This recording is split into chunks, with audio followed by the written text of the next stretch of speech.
ونسلم على حبيبه الكريم أما بعد أعوذ بالله من الشيطان الرجيم بسم الله الرحمن الرحيم وعلمك ما لم تكن تعلم وكان فضل الله عليك عظيما صدق الله العظيم وصدق رسوله النبي الأمين الكريم ونحن على ذلك لمن الشاهدين والشاكرين والحمد لله رب العالمين. بارگاہ رسالت مآب علیہ تحیت و ثنا میں درود و سلام کا نذران عقیدت پیش کریں اور پڑھیں. اللہم صلی علی سیدنا و مولانا محمد معاذ الجود والکرم و آلہ الکرام اجمعین. رفیقان گرامی قدر، انجمن رضائے مصطفیٰ کی طرف سے الدورۃ المکیہ بالمادۃ الغیبیہ کے درس کا اہتمام ہے اور آج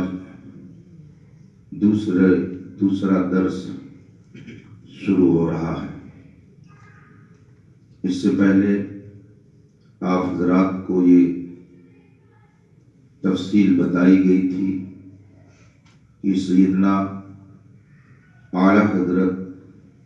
مجدد دین و ملت امام احمد رضا قدس سرہ رضی اللہ تعالی عنہ نے 2 بار حرمین طیبین کی زیارت کا شرف حاصل کیا اور حج بیت اللہ سے مشرف ہوئے، مگر دوسری بار آپ کا تشریف لے جانا خالص اللہ تبارک و تعالی کی طرف سے خصوصی انعام کے طور پر ہوا اور سرکار دو عالم صلی اللہ علیہ وسلم کی خاص عنایت اور کرم سے ملا. اور پھر وہاں جانے کے بعد اس سفر مبارک کی برکتوں اور حکمتوں کا ظہور ہوا. یکایک یہ مبارک سفر سرکار کی بارگاہ کا آپ کو میسر ہوا اور پھر وہاں پہنچنے کے بعد علماء حرمین طیبین کے درمیان جو آپ کی علمی شان و شوکت کا اظہار ہوا، اس کے بے شمار اثرات اور فوائد پوری دنیا پر مرتب ہوئے. ایک حکمت یہ بھی لوگوں پر منکشف ہوئی کہ ہندوستان کے ایک جلیل القدر اور فاضل ذی شان کے حوالے سے دیابینا نے مکر و فریب کے طور پر استفتاء کر کے مفتیان حرمین طیبین سے جواب چاہا تھا اور وہاں کے مفتیان کرام میں سے بعض حضرات نے اس کا کچھ جواب بھی تحریر فرما دیا تھا. لیکن جب سرکار اعلیٰ حضرت رضی اللہ تبارک و تعالی عنہ سے ان علماء کرام کی گفتگو ہوئی اور آپ نے مسئلے کو واضح فرمایا تو خود عالم مکہ المکرمہ نے فرمایا کہ تمہارا آنا مبارک ہو. اسی سفر مبارک میں الدورۃ المکیہ جیسی مارکۃ العرا اور عظیم الشان کتاب اعلیٰ حضرت نے تصنیف فرمائی. اس سفر مبارک کی یہ عظیم برکت صرف اور صرف اعلیٰ حضرت کو نہیں ملی بلکہ پوری دنیا اسلام کو ملی. اور آج اس کتاب سے پوری دنیا اپنے عقیدے کو جلا بخش رہی ہے، اور اس کتاب جو لاجواب کتاب ہے اپنے موضوع پر پوری دنیا میں علم غیب مصطفیٰ کے حوالے سے ایک لاجواب اور اہم کتاب سمجھی جا رہی ہے۔ خطبہ اس سے پہلے آپ کو سنایا گیا تھا، مگر باقاعدہ آغاز چونکہ آج سے ہو رہا ہے، اس لیے جو اعلیٰ حضرت رضی اللہ تعالی عنہ نے عربی زبان میں خطبہ اور پھر مسئلہ تحریر فرمایا ہے، برکت کے لیے اسے پڑھا جائے گا، اور پھر حضور حجت الاسلام شہزادے اعلیٰ حضرت سیدنا حامد رضا رضی اللہ تعالی عنہ نے اس کا جو ترجمہ فرمایا اس کو سامنے رکھ کر اس کی کچھ تشریح اور تفصیل آپ کے سامنے پیش کی جائے گی۔ بسم اللہ الرحمن الرحیم، نحمدہ ونصلی علی رسولہ الکریم، الحمدللہ علام الغیوب غفار الذنوب ستار العیوب المظہر من ارتضى من رسول على السر المحجوب، وأفضل الصلاة وأكمل السلام على أرضى من ارتضى وأحب محبوب، سيد المطلعين على الغيوب الذي علمه ربه تعليما، وكان فضل الله عليه عظيما، فهو على كل غائب أمين، وما هو على الغيب بضنين، ولا هو بنعمة ربه بمجنون، مستور عنه ما كان أو يكون، فهو شاهد الملك والملكوت ومشاهد الجبار والجبروت، ما ذاق البصر وما طغى، أفتمارونه على ما يرى، نزل عليه القرآن تبيانا لكل شيء، فأحاط بعلوم الأولين والآخرين، وبعلوم لا تنحصر بحد وينحصر دونها العد، ولا يعلم أحد من العالمين، فعلوم آدم وعلوم العالم وعلوم اللوح وعلوم القلم كلها قطرة من بحار علوم حبيبنا صلى الله عليه وسلم، لأن علومه وما يدريك ما علومه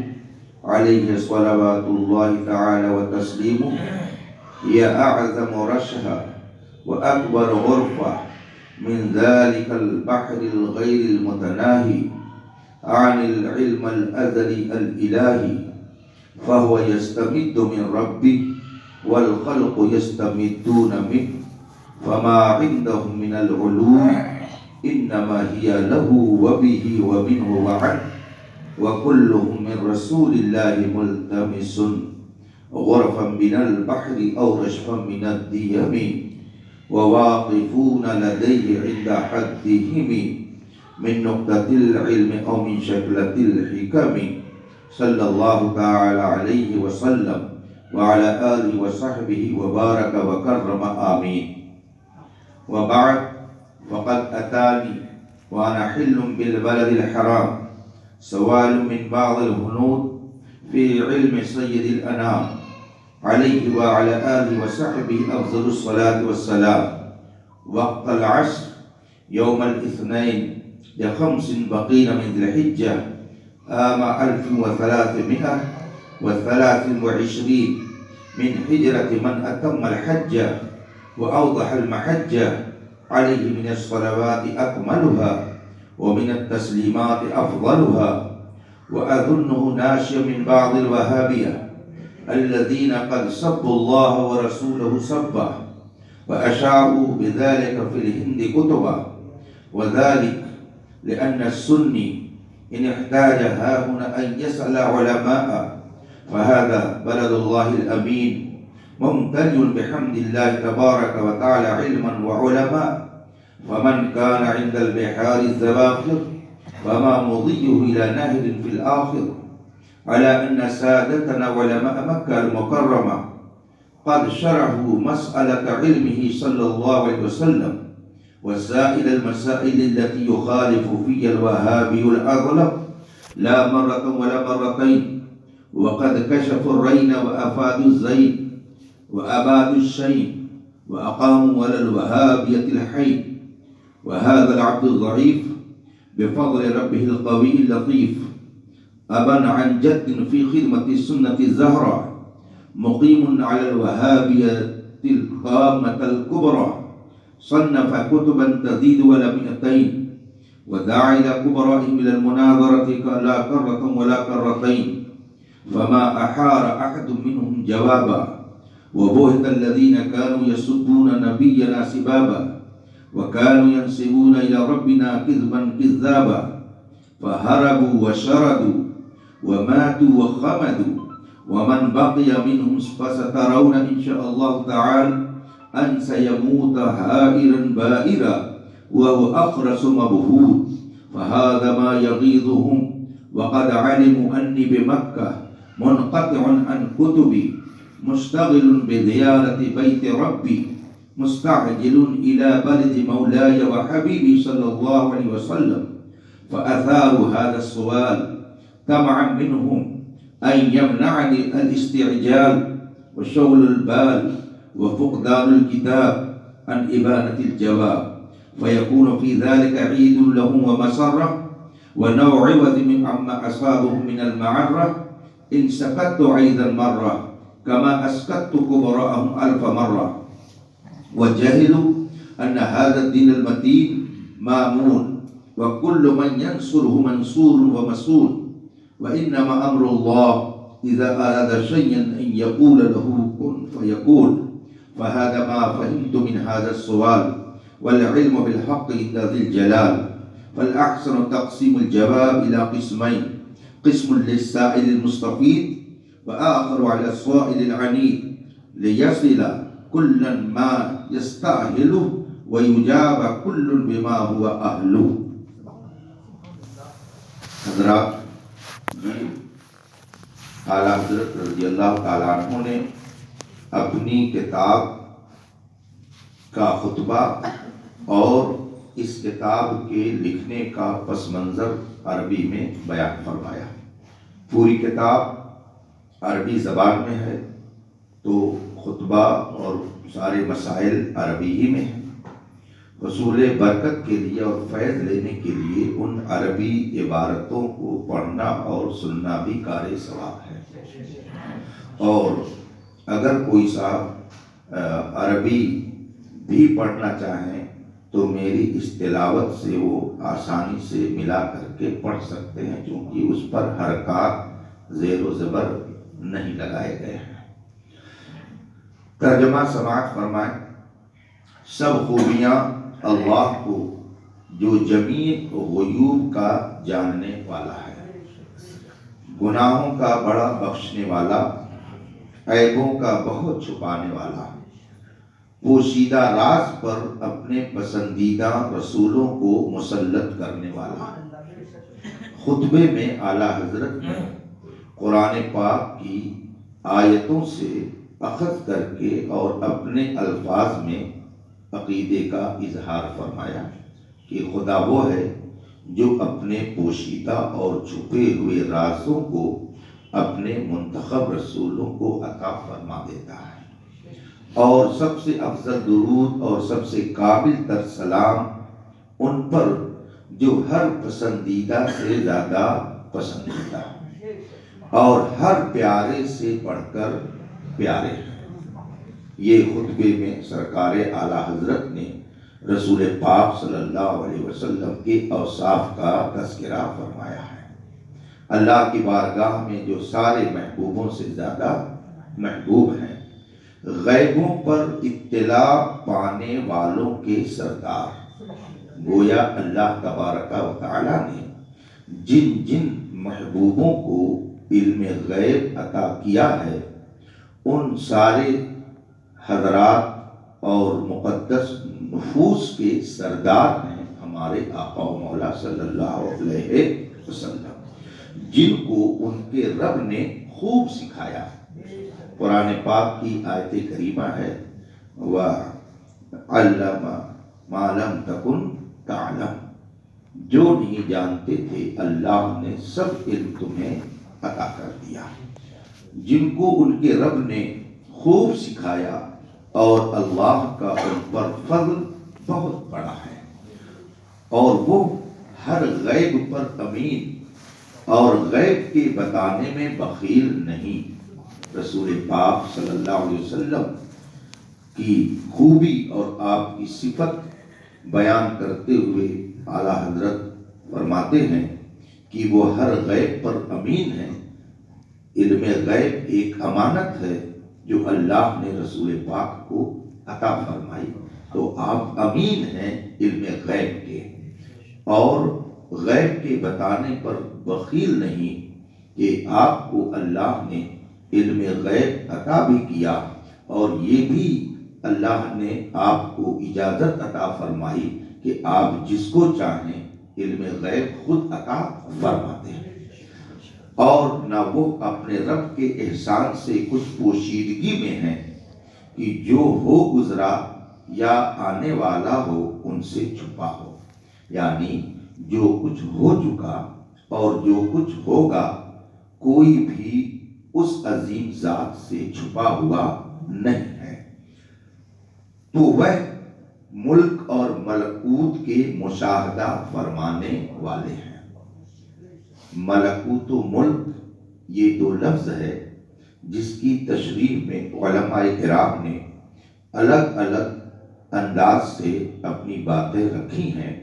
مگر مختصر لفظوں میں آپ اس کو یوں سمجھ سکتے ہیں کہ ایک ہے ظاہری دنیا اور ایک ہے چھپی ہوئی دنیا جو ہماری نظروں کے سامنے نہیں ہے۔ مثلا ہم یہاں بیٹھے ہوئے ایک دوسرے کو دیکھ رہے ہیں، مگر حدیث پاک کی روشنی میں ہمارا یہ بھی یقین ہے کہ جہاں اللہ و رسول کا ذکر ہوتا ہے وہاں رحمت کے فرشتے ہوتے ہیں، تو اب وہ ہیں لیکن ہمیں نظر نہیں آ رہے ہیں، تو ان کی دنیا ایک باطنی دنیا ہے۔ جنات ایک باطنی دنیا میں رہنے والی چیز اور مخلوق ہے۔ تو ملک سے مراد وہ چیزیں جو لوگوں کو نظر آ رہی ہوں، یعنی عالم شہادت، اور ملکوت سے مراد وہ دنیا جو لوگوں کو نظر نہ آئے، جس کو عالم غیب کہا جاتا ہے۔ تو رسول پاک وہ ہیں کہ وہ عالم شہادت کا بھی مشاہدہ فرمانے والے ہیں اور عالم غیب کا بھی مشاہدہ فرمانے والے ہیں۔ اور جبار و جبروت یہ دو کلمے ہیں۔ جبار یہ اللہ تبارک و تعالی کا اسم مبارک ہے، اور جبروت سے مراد اس کی خوبیاں ہیں، اس کے صفات ہیں۔ تو اب مطلب یہ ہوا کہ میرے رسول سرور کونین صلی اللہ علیہ وسلم وہ ہیں کہ جن سے نہ عالم غیب و شہادت چھپا ہے اور نہ ہی اللہ و رسول کی ذات پوشیدہ ہے،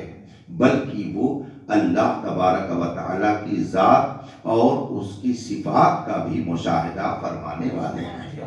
جس کی ترجمانی اعلیٰ حضرت نے ایک دوسرے شعر میں یوں فرمائی ہے کہ اور کوئی غیب کیا تم سے نہا ہو بھلا، جب نہ خدا ہی چھپا تم پہ کرو کرو۔ تو وہ ملک اور ملکوت کی مشاہدہ فرمانے والے ہیں، اور اللہ عز و جل کی ذات و صفات کے ایسے دیکھنے والے ہیں کہ نہ آنکھ کج ہوئی اور نہ حد سے بڑھی۔ شب معراج رسول پاک صلی اللہ علیہ وسلم نے اپنے ماتھے کی آنکھوں سے اللہ جل مجدہ کا دیدار فرمایا، جس کا ذکر سورہ والنجم میں تفصیل سے موجود ہے۔ اسی کی طرف اشارہ کرتے ہوئے اعلیٰ حضرت نے یہ ذکر فرمایا۔ تو کیا تم جو کچھ وہ دیکھ رہے ہیں ان میں ان سے جھگڑتے ہو؟ جب قرآن خود فرما چکا کہ انہوں نے اپنے رب کو دیکھا، اور قرآن یہ فرما چکا کہ وہ ملکوت و ملک کا مشاہدہ فرمانے والے ہیں، قرآن نے یہ فرما دیا کہ اللہ نے انہیں اولین و آخرین کا علم عطا فرما دیا،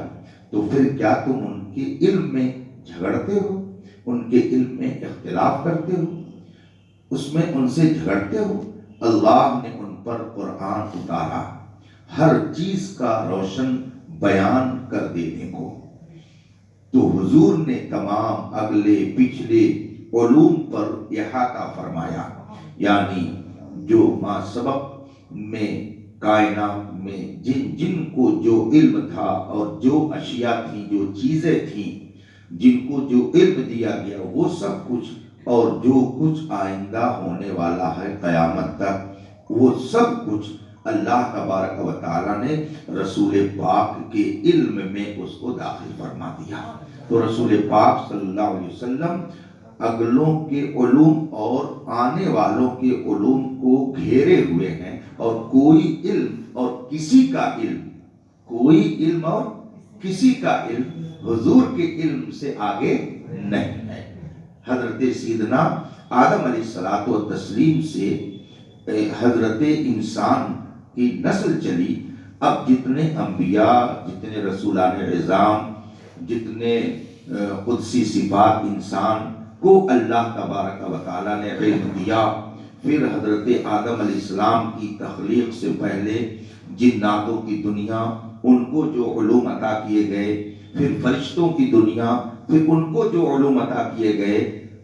انسان کی عقل وہاں تک پہنچ نہیں سکتی ہے جہاں سے ابتدا ہے اس کائنات کی، اور جن جن کو جو علم عطا کیا گیا،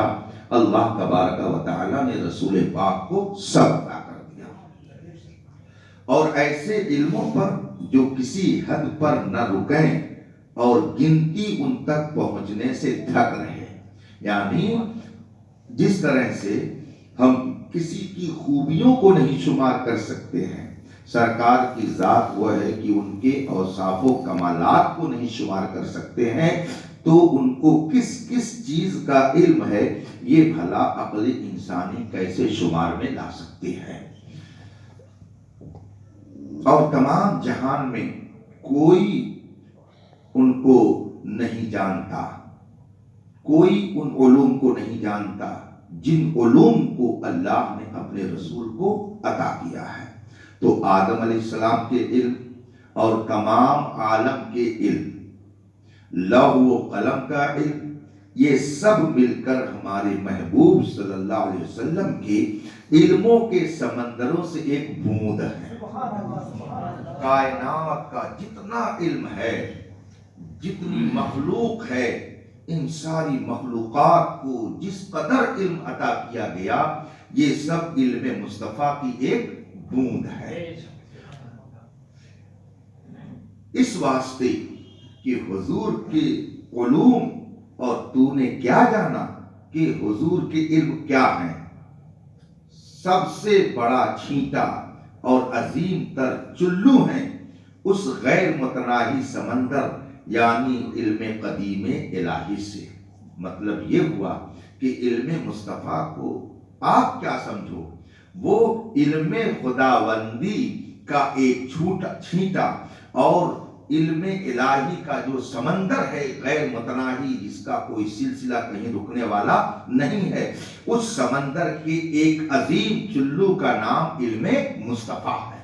گویا رسول پاک صلی اللہ علیہ وسلم کو اللہ تبارک و تعالیٰ نے علوم بلا واسطہ عطا فرمائے، اور پوری کائنات کو جو علم ملا وہ رسول پاک کی بارگاہ سے ملا ہے۔ تو حضور اپنے رب سے مدد لیتے ہیں اور تمام جہان حضور سے مدد لیتا ہے۔ تو اہل عالم کے پاس جو کچھ علوم ہیں وہ سب حضور کے علم ہیں۔ حضرت آدم علیہ السلام سے لے کر حضرت عیسیٰ علی نبینا علیہ الصلوۃ والتسلیم تک جتنے انبیاء کرام، رسولان اعظام، اور پھر ان کی امت میں جو اہل ایمان اور ان میں جو اولیاء کرام جن کو جو علم ملا، پھر عام مخلوق جس کو جو علم ملا، سب رسول پاک صلی اللہ علیہ وسلم کے علم کے سبب ملا ہے، اور سب کے علم کا سبب ہمارے آقا صلی اللہ علیہ وسلم کی ذات ہے اور حضور کے سبب ہے، اور حضور کی سرکار سے آئے اور حضور سے اخذ کیے گئے ہیں۔ گویا جس کو جو ملا وہ رسول پاک کے در کرم سے ملا ہے۔ اللہ تعالیٰ ان پر درود و سلام بھیجے اور ان کے آل و اصحاب پر اور برکتیں اور اعزاز نازل فرمائے۔ الہی ایسا ہی کر اور اپنے محبوب پر درود و سلام کی رحمت، درود و سلام کی بارشیں نازل فرما۔ یہ ہوا خطبہ جو اعلیٰ حضرت نے عربی میں لکھا، اس کا ترجمہ۔ اب اس کتاب کا سبب تالیف تو میں اجمالاً بتا چکا ہوں، مگر اعلیٰ حضرت نے جو بتایا عربی میں اس کا ترجمہ سماعت فرمائے۔ حمد و نعت کے بعد کہ اس اثنا میں کہ میں مکہ معظمہ میں مقیم تھا، اعلیٰ حضرت فرماتے ہیں کہ میں مکہ معظمہ میں ٹھہرا ہوا تھا، میرے پاس علم سرور عالم علیہ وعلی آلہ وصحبہ افضل الصلاۃ والسلام کے بارے میں بعض ہندیوں کی طرف سے پیر کے دن عصر کے وقت 25 ذی الحجہ 1323 کو ان کی ہجرت سے جنہوں نے حجت تمام فرمائی اور راہ حق روشن کر دی، ان پر سب سے کامل تر درودیں اور سب سے افضل تر سلام۔ ایک سوال آیا، کتنا پیارا جملہ اعلیٰ حضرت نے ارشاد فرمایا۔ ہم جو عربی میں ہجرت لکھتے ہیں، لفظ یہ ہجری ہے، سن 1442 ہجری چل رہا ہے، تو 1323 ہجری میں اعلیٰ حضرت نے یہ کتاب لکھی۔ 25 ذی الحجہ کو دوشنبہ کے دن عصر کے وقت یہ سوال اعلیٰ حضرت کے پاس آیا، تو اعلیٰ حضرت کو بتانا تھا 1323 ہجری،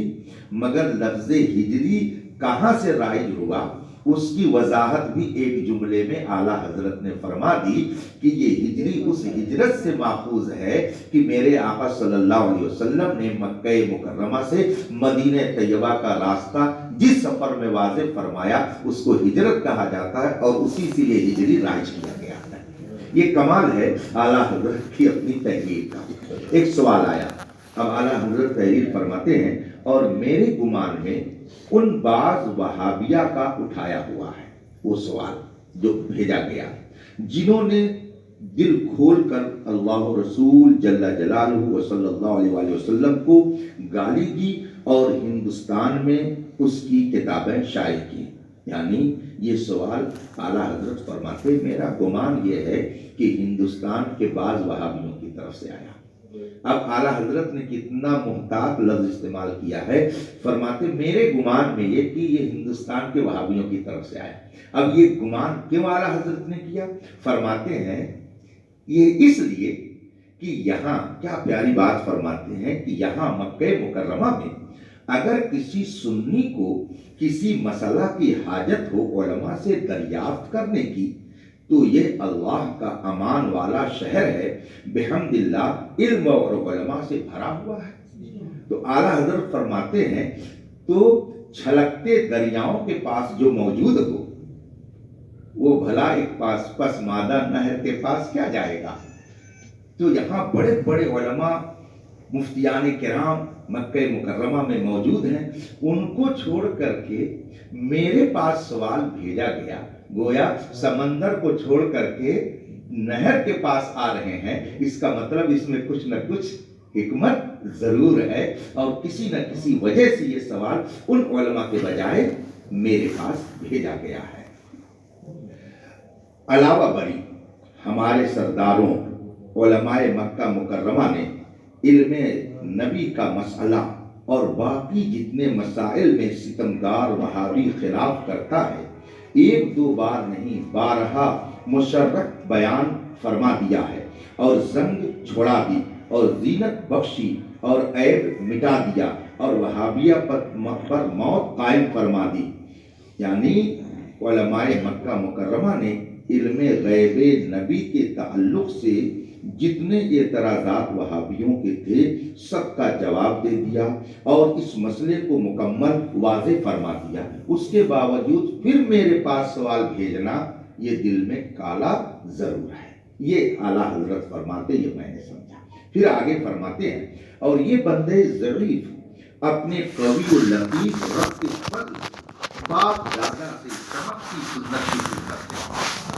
اعلیٰ حضرت فرماتے ہیں کہ میں اپنے باپ دادا سے دین حنیف کی خدمت کرتا آ رہا ہوں۔ چنانچہ آپ حضرات کو یہ بات بتائی گئی ہے کہ اعلیٰ حضرت رضی اللہ تبارک و تعالی عنہ کے والد ماجد علامہ نقی علی خان صاحب رحمۃ اللہ تعالی علیہ خود اتنے جید عالم تھے کہ اعلیٰ حضرت نے فتاوی رضویہ میں ایک جگہ تحریر فرمایا ہے کہ ان جیسی تیز نظر والا ہندوستان بھر میں مجھے کوئی دوسرا نظر نہیں آیا۔ کسی نے ایک بار سوال کیا اعلیٰ حضرت سے کہ ہم کس کے فتوے پر آنکھ بند کر کے عمل کریں؟ یہ کسی نے اعلیٰ حضرت سے سوال کیا تو اعلیٰ حضرت رضی اللہ تعالیٰ عنہ نے فرمایا کہ اس دور میں یہ فقیر کس کے بارے میں کہے کہ اس کے فتوے پر آنکھ بند کر کے عمل کریں؟ پورے ہندوستان میں صرف دو ذات میری نظر میں اعلیٰ حضرت فرماتے ایسی تھی کہ جن پر اعتماد کامل کیا جا سکتا تھا۔ ایک حضرت علامہ عبد القادر بدایونی رحمۃ اللہ علیہ اور دوسرے خاتمۃ المحققین والد ماجد رحمۃ اللہ علیہ۔ اعلیٰ حضرت نے تحریر فرمایا اور بعض کتابیں اعلیٰ حضرت کی کہ والد ماجد کی ایسی ہیں کہ اگر آدمی اس کا صحیح ڈھنگ سے مطالعہ کر لے سمجھ کر کے تو فن مناظرہ میں بدعقیدوں سے اسے کسی اور کتاب کے پڑھنے کی ضرورت نہیں ہوگی۔ اعلیٰ حضرت نے خود اس کتاب میں اس کا ذکر کیا ہے، جس کا نام ہے اصول الرشاد لقمع مبانی الفساد۔ یہ کتاب بہت ہی زبردست اور مارکت الاعلیٰ ہے۔ پھر اعلیٰ حضرت کے دادا علامہ رضا علی خان صاحب رحمۃ اللہ تعالی علیہ، پھر اعلیٰ حضرت کے پردادا علامہ کاظم علی صاحب رحمۃ اللہ علیہ، یہ سب وہ لوگ تھے جو مستقل خدمت دین پر مامور تھے۔ تو اب فرماتے ہیں کہ یہ فقیر باپ دادا سے چمکتی سنت کی خدمت میں ہے، یعنی خدمت دین میں لگا ہوا ہے اور وہابیہ پر قیامت قائم کیے ہوئے ہیں۔ اعلیٰ حضرت فرماتے ہیں کہ صرف میں ہی نہیں، میرے والد ماجد کا بھی حال یہی تھا کہ وہ وہابیوں کے ہر اعتراض کا جواب دیتے اور اس طرح سے آپ ان کا رد فرماتے کہ آج تک اعلیٰ حضرت کے والد ماجد کی لکھی ہوئی کتاب کا کوئی جواب کسی وہابی کی طرف سے نہیں آیا۔ بہت ہی اہم کتابوں میں ایک کتاب ہے اضاءۃ الآثام لمانعی عمل المولد والقیام۔ یہ اعلیٰ حضرت کے والد ماجد کی کتاب ہے جو سلام و قیام کے موضوع پر ہے۔ آج تک دنیا وہابیت کی طرف سے اس کا کوئی جواب نہیں آ سکا۔ تو اعلیٰ حضرت فرماتے ہیں کہ وہابیہ پر قیامت ہم باپ دادا سے قائم کرتے ہوئے آ رہے ہیں۔ پھر اعلیٰ حضرت فرماتے ہیں میں نے 200 سے زیادہ کتابیں تصنیف فرمائیں۔ یہ اس وقت کی بات ہے، 1323 ہجری میں لکھ رہے ہیں، لیکن محشی نے لکھا ہے اور یہ حاشیہ خود حضور حجت الاسلام تحریر فرماتے ہیں کہ یہ 200 جو اعلیٰ حضرت نے فرمایا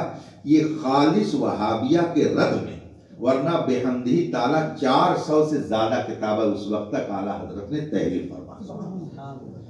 فرماتے اور اعلیٰ حضرت آگے فرماتے ہیں اور ان کے بڑے بڑوں کو 2-4 دفعہ نہیں بلکہ بکثرت دعوت مناظرہ دی تو ان میں سے کسی نے لوٹ کر جواب نہ دیا اور مبہوت ہو کر رہ گئے۔ ہندوستان میں آپ تاریخ مناظرہ اگر پڑھیں گے تو اس میں آپ کو یہ پوری تفصیل مل جائے گی۔ وہ جو ہمارے نبی صلی اللہ علیہ وسلم کو دشنام دیتے تھے، برا کہتے تھے اور ہمارے رب عز و جل کی طرف اپنے جھوٹ سے کذب کی نسبت کرتے تھے، کیونکہ ان کا ایک عقیدہ یہ بھی ہے کہ اللہ تعالیٰ جھوٹ بول سکتا ہے، معاذ اللہ رب العالمین، تو اس کا اظہار کر رہے ہیں۔ تو وہ بھاگے اور نوکے دم گئے،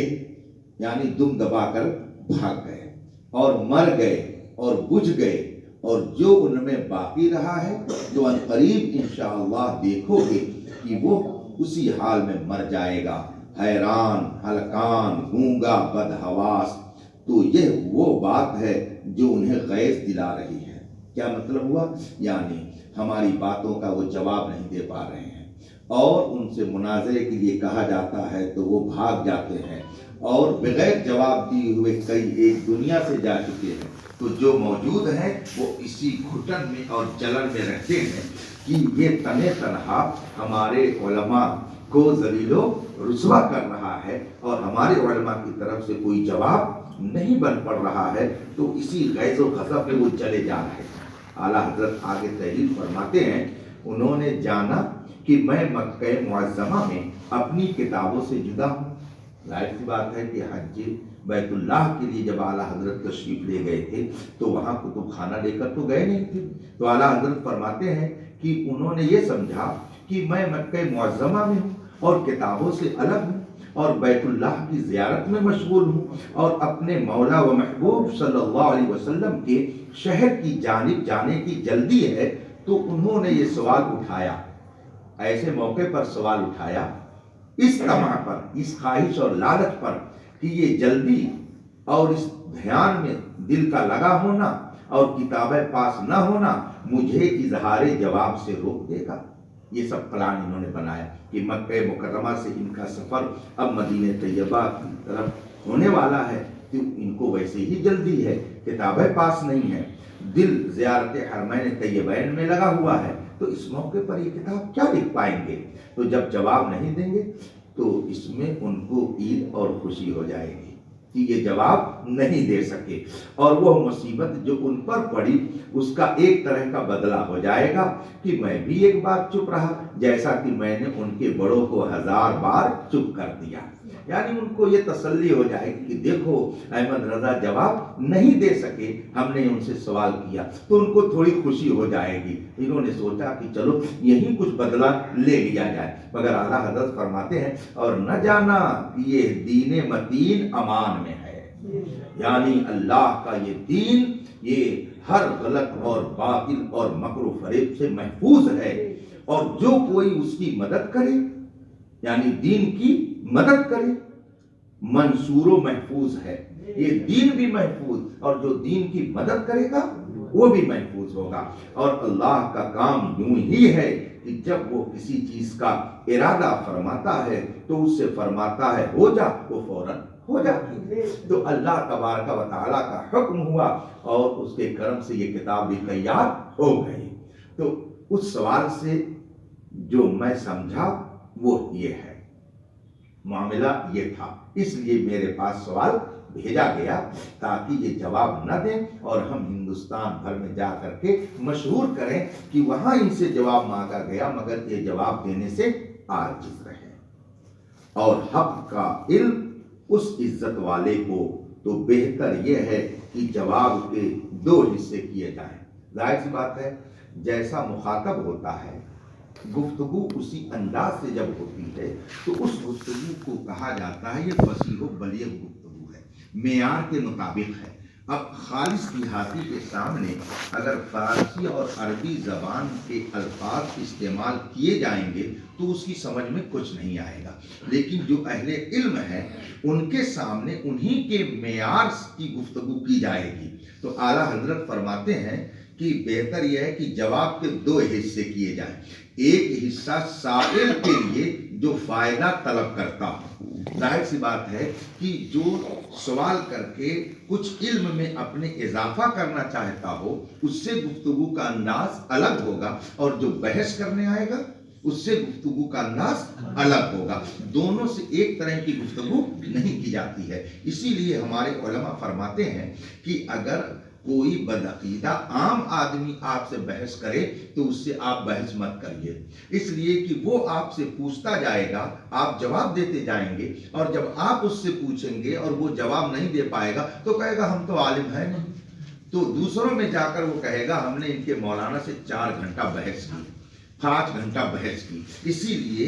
علماء کو چاہیے کہ وہ بدعقیدوں کے جو عوام ہیں ان سے بحث نہ کریں، ان کو اصل مسئلہ سمجھا دیں، اور پھر اگر وہ بحث کریں تو ان سے یہ کہا جائے اپنے عالم کو بلا کر کے لے آؤ تاکہ معیار ایک رہے اور پھر اس سے گفتگو کی جائے۔ اس لیے اعلیٰ حضرت نے فرمایا کہ میں نے سوچا کہ بہتر یہ ہے جواب کے 2 حصے کیے جائیں، ایک حصہ سائل کے لیے جو فائدہ طلب کرتا ہے اور دوسرا حصہ ہٹ دھرم حملہ کرنے والے کے لیے، جو ہٹ دھرم ہے اور ہٹ دھرمی دکھاتا ہے اس کے لیے ایک دوسرا حصہ اسپیشل لکھوں گا تاکہ میری طرف سے علمی اٹیک اس پر ہو، اور جب وہ ہٹ دھرمی کر رہا ہے تو میں ایسی باتیں اس کے سامنے رکھوں گا کہ وہ خاموش ہو جائے، کہ ہر ایک کو وہ پہنچے جس کے وہ لائق ہے، ہر ایک کو وہ پہنچے جس کے وہ لائق ہے، اور ہر ایک کو ایسا جواب دیا جائے جس کے وہ قابل ہے۔ اس کا مطلب کیا ہوا؟ عرب کا ایک مشہور مقولہ ہے، کلم الناس علی قدر عقولہم، لوگوں سے ان کی عقلوں کے اعتبار سے گفتگو کرو،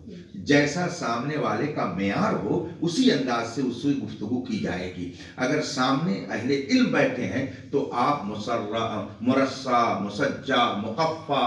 فارسی اور عربی کی عبارتیں استعمال کریں، اردو زبان بولیں مگر مشکل زبان بولیں، وہ سب سمجھیں گے، لیکن اگر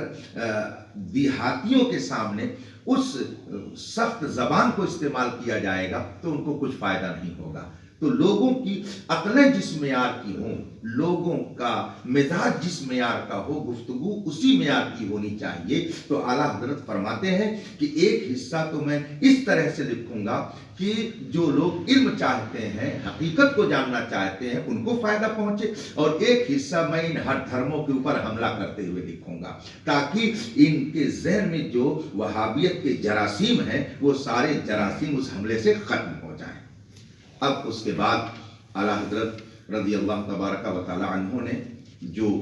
کتاب اپنی شروع فرمائی وہ فرماتے ہیں، القسم الاول فی کشف الحجاب عن وجہ الصواب فی هذا الباب وفی انظار تنتقل باب۔ یہ اعلیٰ حضرت نے یہاں سے اصلی کتاب شروع کی اور پھر فرمایا النظر الاول فی محامل نصوص النفی والاثبات۔ النظر الأول اعلم أن ملاك الأمر ومناط النجاة الإيمان بالكتاب كله وما ضل أكثر من ضل إلا أنهم يؤمنون ببعض الكتاب ويكفرون ببعض كالقدرية آمنوا بقوله تعالى وما ظلمناهم ولكن كانوا أنفسهم يظلمون وكفروا بقوله تعالى والله خلقكم وما تعملون والجبرية آمنوا بقوله تعالى وما تشاءون إلا أن يشاء الله رب العالمين وكفروا بقوله تعالى ذلك جزيناهم ببغيهم وإنا لصادقون والخوارج آمنوا بقوله تعالى وإن الفجار لفي جحيم يصلونها يوم الدين وكفروا بقوله تعالى إن الله لا يغفر أن يشرك به ويغفر ما دون ذلك لمن يشاء ومرجئة الضلال آمنوا بقوله تعالى لا تقنطوا من رحمة الله إن الله يغفر الذنوب جميعا إنه هو الغفور الرحيم وكفروا بقوله تعالى من يعمل سوءا يجزى به وأمثال ذلك كثيرة وفي كتب الكلام الشهيرة والقرآن العظيم الذي نص أنه لا يعلم من في السماوات والأرض الغيب إلا الله نص أيضا أنه فلا يظهر على غيبه أحدا إلا من ارتضى من رسول وقال وما كان الله ليطلعكم على الغيب ولكن الله يجتبي من رسله من يشاء وقال وما هو على الغيب بضنين وقال وعلمك ما لم تكن تعلم وكان فضل الله عليك عظيما وقال تعالى ذلك من أنباء الغيب نوحيه إليك وما كنت لديهم إذ أجمعوا أمرهم وهم يمكرون وقال تعالى ذلك من أنباء الغيب نوحيه إليك وما كنت لديهم إذ يلقون أقلامهم أيهم يكفل مريم وما كنت لديهم إذ يختصمون وقال تعالى تلك من أنباء الغيب نوحيها إليك إلى غير ذلك من الآيات فهذا ربنا تبارك وتعالى قد نفى نفي لا مرد له وأثبت إثباتا لا ريب فيه فالكل حق والكل إيمان ومن أنكر شيئا منهما فقد كفر بالقرآن فمن نفى مطلقا ولم يثبت بوجه فقد كفر بآيات الإثبات ومن أثبت مطلقا ولم ينفي بوجه فقد كفر بالآيات النافيات والمؤمن يؤمن بالكل ولا تتفرق به السبل وهما لا يمكن لهما مورد واحد فوجب الفحص عن الموارد. سبحان اللہ. یہ ایک خالص علمی بحث شروع ہو رہی ہے. اب جو پہلا حصہ اعلیٰ حضرت نے لکھا ہے فرماتے ہیں پہلا حصہ اس مسئلہ میں چہرہ حق سے پردہ کشائی اور اس باب میں چند نظریں ہیں کہ مغز سخن چن لیں. یہ اعلیٰ حضرت کی اپنی بولی ہے, اپنا انداز ہے کہ میں نے پہلا حصہ اس کا اس طور پر لکھا ہے کہ اس کے گودے کو اور حاصل کلام کو اہل عقل اپنے دل و دماغ میں بٹھا لیں. اور پھر آپ نے سب سے پہلی گفتگو یہ فرمائی کہ قرآن پاک میں علم غیب کے ہونے اور نہ ہونے کی جو آیات ہیں میں ان آیتوں کو پیش کرتا ہوں جن سے کہ علم غیب ثابت ہوتا ہے یا بعض آیتوں سے علم غیب کی نفی ہوتی ہے, انکار ہوتا ہے. میں ان آیتوں کو پیش کرتا ہوں اور پھر اس کے بعد میں ان آیات کریمہ کا مطلب اور معنی کیا ہے اس کو میں واضح کرتا ہوں. اب اس میں تمہید کے طور پر اعلیٰ حضرت فرماتے ہیں آگاہ ہو جاؤ کہ امر دین کا مدار اور وہ جس پر نجات موقوف ہے پورے قرآن عظیم پر ایمان لانا ہے. کھلی ہوئی بات ہے. ہمارے خطبہ کرام بھی اس کو بیان کرتے ہیں کہ بعض لوگ قرآن کریم کی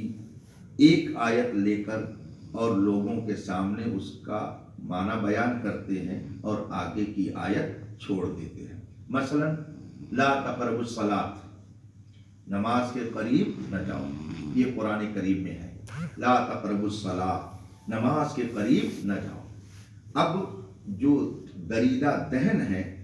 دین سے دور ہیں, وہ ہنسی اور مذاق کے طور پر اس آیت کو پیش کر کے کہتے ہیں قرآن خود ہی کہتا ہے لا تقربوا الصلاۃ, نماز کے قریب نہ جاؤ. لیکن آگے کی جو آیت کریمہ ہے اس کو وہ چھوڑ دیتے ہیں, قصداً اسے نہیں پڑھتے ہیں. آگے آیت کریمہ کیا ہے؟ لا تقربوا الصلاۃ وانتم سکارا, نشے کی حالت میں نماز کے قریب نہ جاؤ. تو اب ایک ٹکڑا لے کر کے دوسرا ٹکڑا چھوڑ دیا. اسی طریقے سے بہت سے ایسے فرقے ہیں جو قرآن کریم کی بعض آیتوں کو سامنے رکھ کر اسی پر گفتگو کرتے ہیں اور اسی کے مطابق اپنا عقیدہ بناتے ہیں, اور بعض آیتوں کی طرف ان کی کوئی توجہ نہیں ہوتی ہے جس کی وجہ سے وہ گمراہ ہو جاتے ہیں.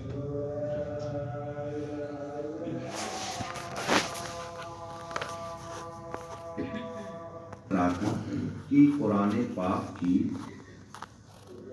آیتوں میں سے بعض آیتوں کو لے کر کچھ گمراہ فرقے اپنا ایک نظریہ قائم کر لیتے ہیں اور پھر قوم کے سامنے وہی آیتیں پیش کرتے ہیں. اس طریقے سے نہ جانے کتنے فرقے وجود پذیر ہوئے کہ جنہوں نے قرآن کی بعض آیتوں کو سامنے رکھ کر اور کوئی عقیدہ اور نظریہ بنا لیا.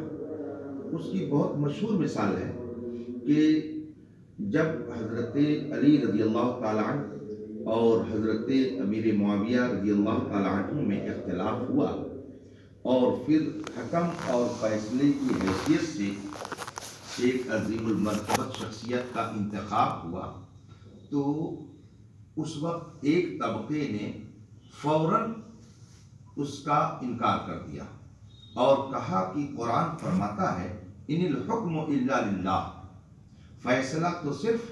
اللہ کا ہے۔ تو جب فیصلہ صرف خدا کا ہے تو کسی آدمی کا فیصلہ ہم کیسے مان سکتے ہیں؟ یہ شرک ہو گیا۔ اسی کے نتیجے میں ایک طبقے نے خود حضرت امیر معاویہ کی بھی مخالفت کی اور حضرت علی کی بھی مخالفت کی رضی اللہ تعالی عنہما،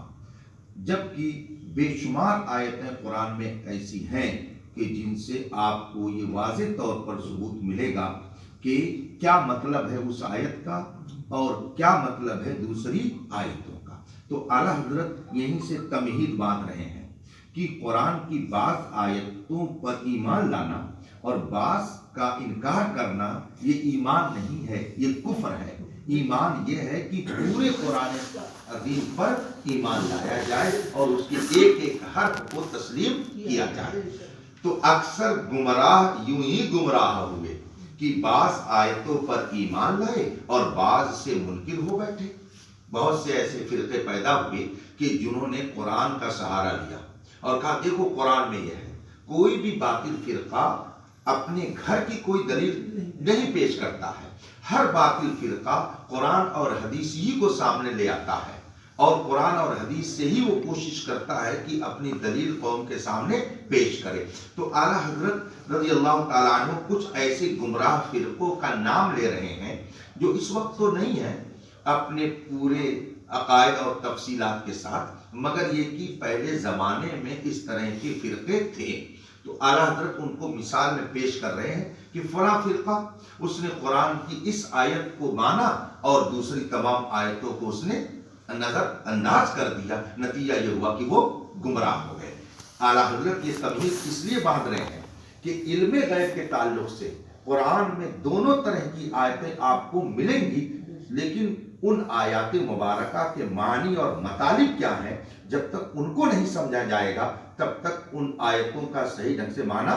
نہیں سمجھا جا سکتا ہے۔ تو اس لیے اعلیٰ حضرت فرماتے ہیں کہ پورے قرآن عظیم پر ایمان لانا یہی مدار نجات ہے۔ تو اکثر گمراہ یوں ہی گمراہ ہوئے کہ بعض آیتوں پر ایمان لائے اور بعض سے منکر ہو بیٹھے، جیسے قدریہ فرقے کا نام ہو سکتا ہے آپ لوگوں نے سنا ہو، ہم لوگ کتابوں میں پڑھتے پڑھاتے ہیں۔ بظاہر ان کا وجود اس وقت معاشرے میں نہیں ہے لیکن کتابوں میں ان کا ذکر موجود ہے۔ قدریہ ایک فرقہ ہے، اب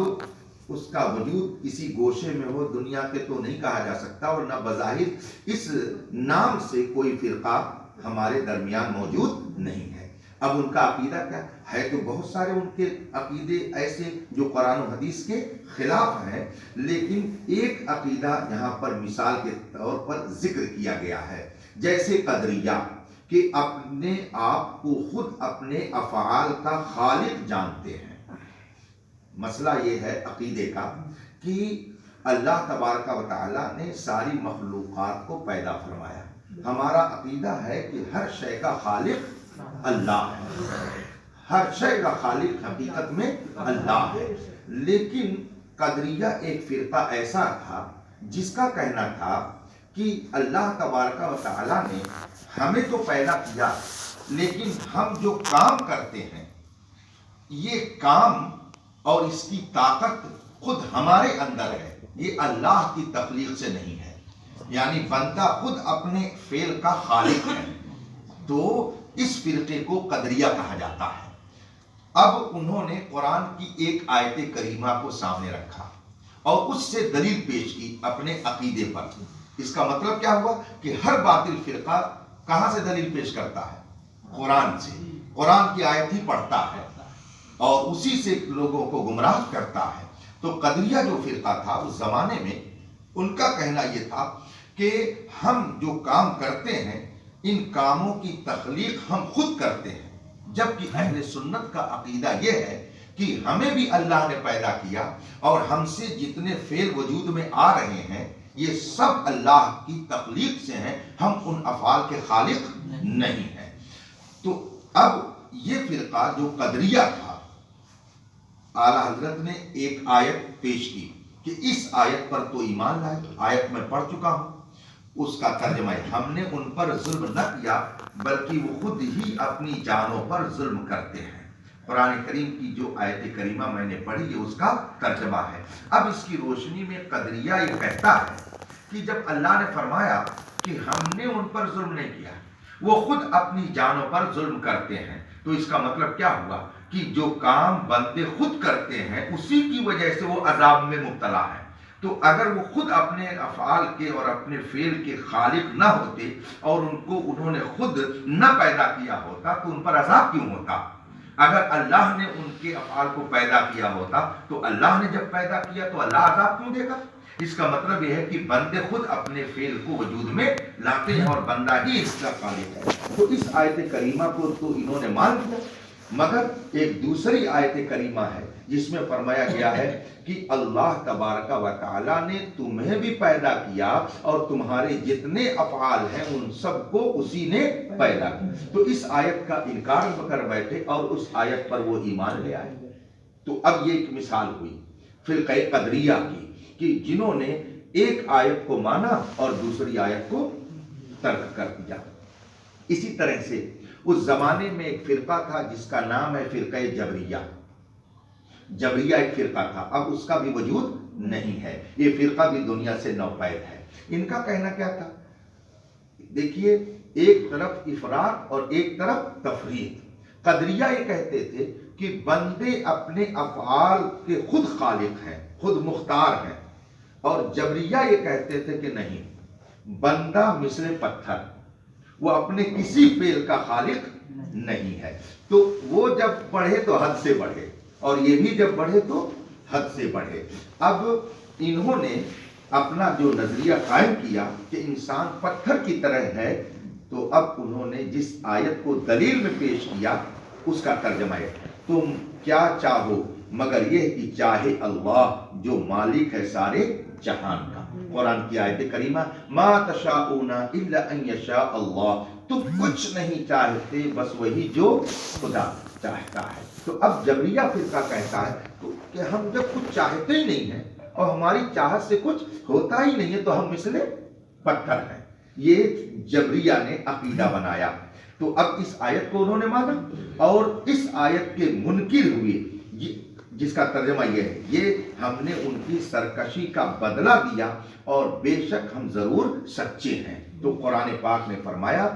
ایک مقام پر کہ ہم نے مجرموں کو ان کی سرکشی کے عوض بدلہ دیا۔ تو گویا سرکشی خود انہوں نے کی جس کی وجہ سے ہم نے ان کو سزا دی۔ تو اس کا مطلب کیا ہوا کہ بندہ پتھر کی طرح نہیں ہے بلکہ اللہ کی طرف سے اسے کچھ اختیار عطا کیا گیا۔ تو جبریہ نے ایک آیت کو مانا اور دوسری آیت کا انکار کر دیا۔ اسی طریقے سے ایک فرقہ ہے خارجی۔ خارجی فرقہ اس نام سے کوئی اس وقت پوری دنیا میں کہیں نہیں پایا جاتا ہے، لیکن ان کا جو عقیدہ تھا اس عقیدے کا مجموعہ وہابیت کے اندر پایا جاتا ہے۔ خارجی فرقہ ایک جو تھا ان کا کہنا یہ تھا کہ جو بھی گناہ کبیرہ کرے گا، جو بھی گناہ کبیرہ کرے گا وہ کافر ہے۔ جیسے کسی شخص نے اگر نماز چھوڑ دی وہ کافر ہے، روزہ چھوڑ دیا جان بوجھ کر کافر ہے، اگر کسی شخص کی چوری کی، اگر کسی زنا میں مبتلا ہوا، کوئی ایسا جرم کیا تو وہ کافر ہو گیا، گناہ کبیرہ کا مرتکب کافر ہے۔ یہ خارجیوں کا عقیدہ ہے۔ اب انہوں نے اپنے اس عقیدے پر بھی قرآن ہی سے دلیل پیش کی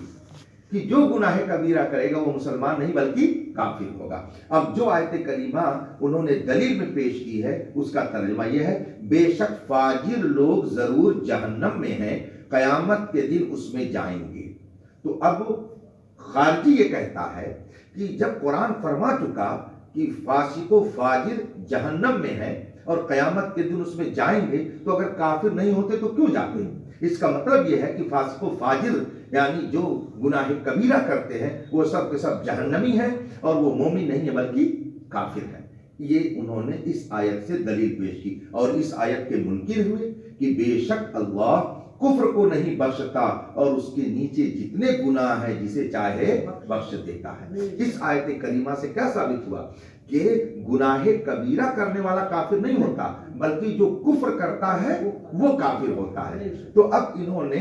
ایک آیت کو تو سامنے رکھ کر کے اپنا عقیدہ بنا لیا اور دوسری آیت کا انکار کر دیا۔ یہ چند مثالیں تھیں جو اعلیٰ حضرت نے پیش کی، اور آخر میں ایک فرقے کا ذکر اور پھر گفتگو اسی پر ختم ہوگی۔ ایک فرقہ تھا اس زمانے میں جس کو فرقہ مرجیہ کہتے ہیں۔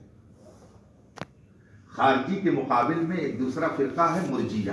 تو خارجی جو فرقہ تھا ان کا کہنا یہ تھا کہ جو گناہ